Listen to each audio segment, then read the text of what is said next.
Saat selesai berbincang dengan Valen, Erik langsung menutup sambungan teleponnya. Dia melihat ada seseorang yang ia kenal memasuki cafe Aulite. Seseorang itu adalah anak buahnya. Seorang pekerja lepas dan undercover agen yang sering ia sewa untuk kepentingan penyelidikan. Erik ada di kafe itu karena baru saja ketemuan dengan salah seorang perawat yang ia tanam di sekitaran ruangan rawat inap Nenek Arka.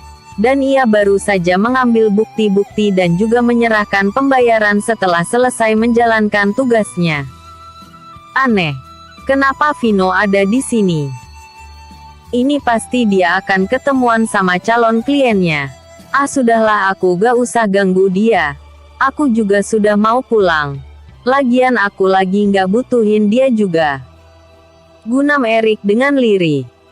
Erik hendak keluar tanpa menegur Vino. Tapi kemudian ia melihat sesuatu yang membuatnya harus berbalik masuk ke dalam ruangan kafe lagi. Loh, kok ada Tere? Aku mesti sembunyi dulu. Siapa tahu ada hal besar yang bisa aku dapetin. Kata Erik yang langsung duduk di pojokan kafe. Sebenarnya dekat dengan tempat Vino duduk, tapi ia menghadap ke arah dalam kafe sehingga ia tidak terlihat wajahnya. Ia bisa mendengar dengan jelas apa yang sedang Vino dan Tere katakan. Ia bahkan mengaktifkan speak kamera untuk menangkap perbincangan Vino dan Tere. Sebagai bukti, ternyata dia minta Vino menyelidiki Valen. Hahaha, luar biasa, ini benar-benar low effort dan low risk beneran nih. Gunam Erik sangat lirih. Setelah Tere balik, ia langsung mendekati Vino dan memukul lengannya dengan keras. Sakit goblok, kata Vino dengan nada keras. Bos, ada apakah gerangan? Sudah berani melawan aku? Gak berani dong bos. Tapi maksudnya apa ya? Aku gak pernah melawan dengan bos, katanya dengan takut-takut. Kamu menerima job yang berlawanan dengan aku. Maksudnya pencarian Valen ini? Tanya Vino sambil menyodorkan amplop yang ia terima. Dan laki-laki itu hanya mengangguk tanpa mengambil amplop coklat yang disodorkan Vino kepadanya beserta uang yang tadi diberikan oleh Tere. Bos, aku tidak tahu menahu tentang itu. Tapi tenang saja, aku akan membatalkan misi ini, kata Vino sambil mengangkat ponselnya hendak menelepon Nenek Arka untuk membatalkan tugas itu. Jangan. Aku malah senang kalau yang terima job ini adalah kamu, jadi aku gak perlu susah untuk mendapatkan undercover agen lainnya. Tapi kamu akan bekerja sesuai dengan draft yang aku miliki dan kamu tinggal menuruti skenario yang aku buat. Izinkan seperti biasanya. Low risk dan low effort, kata Erik sibuk menekan tombol di ponsel yang ia miliki. Mungkin ia sedang menghubungi klien yang dimaksud.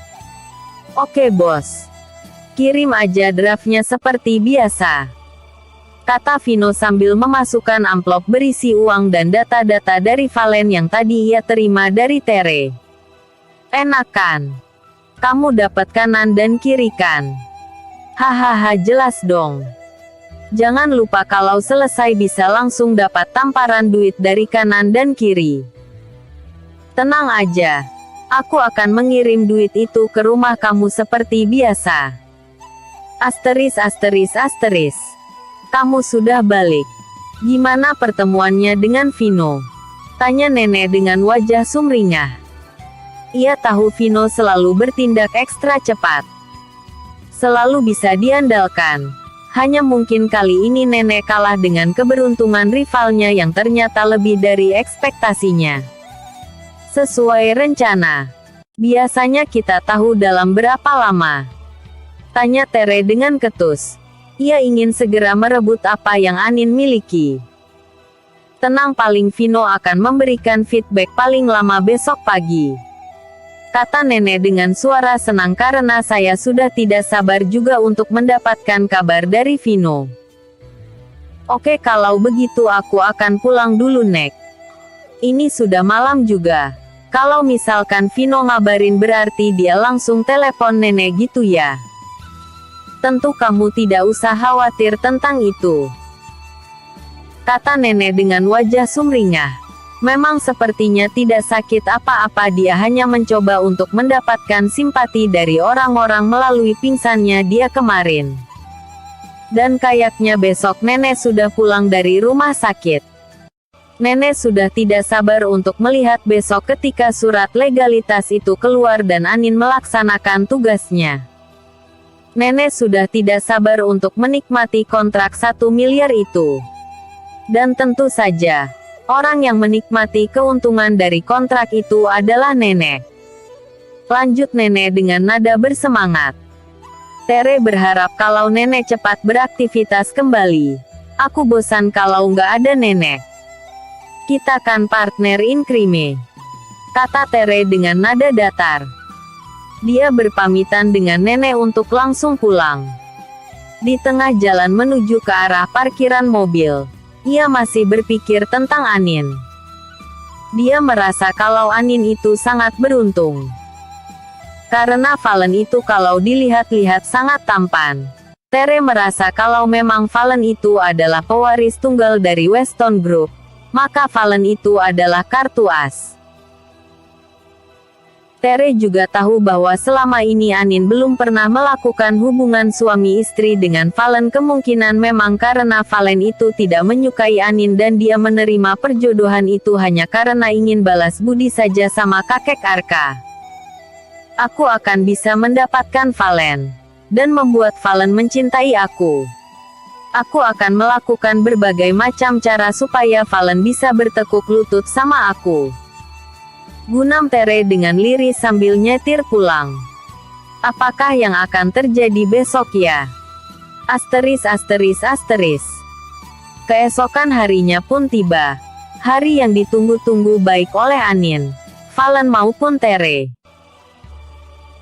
Seperti biasa bangun dari tidur, Anin langsung melakukan aktivitasnya sebagai seorang istri, yang menyiapkan perlengkapan mandi buat suaminya, menyiapkan sarapan, juga menyiapkan keperluan yang nanti akan ia bawa ke kantor Bagaskara.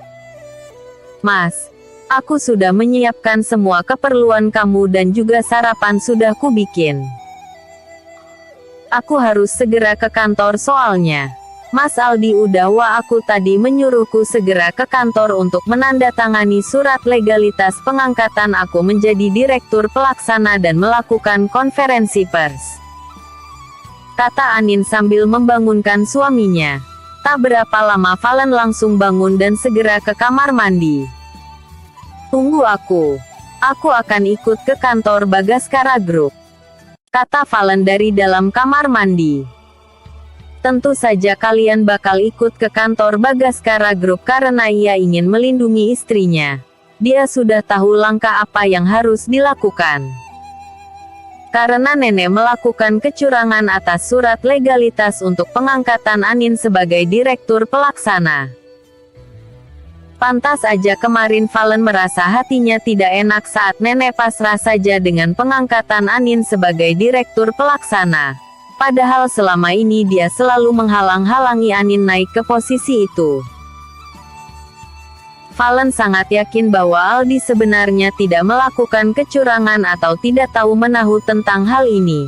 Dan kemungkinan ini adalah settingan dari nenek supaya Aldi menaruh klausul tentang pembatasan kuasa Anin terhadap Bagaskara Group. TBC Readers, hari ini bakal up 2. Apakah identitas Valen akan terungkap sekarang?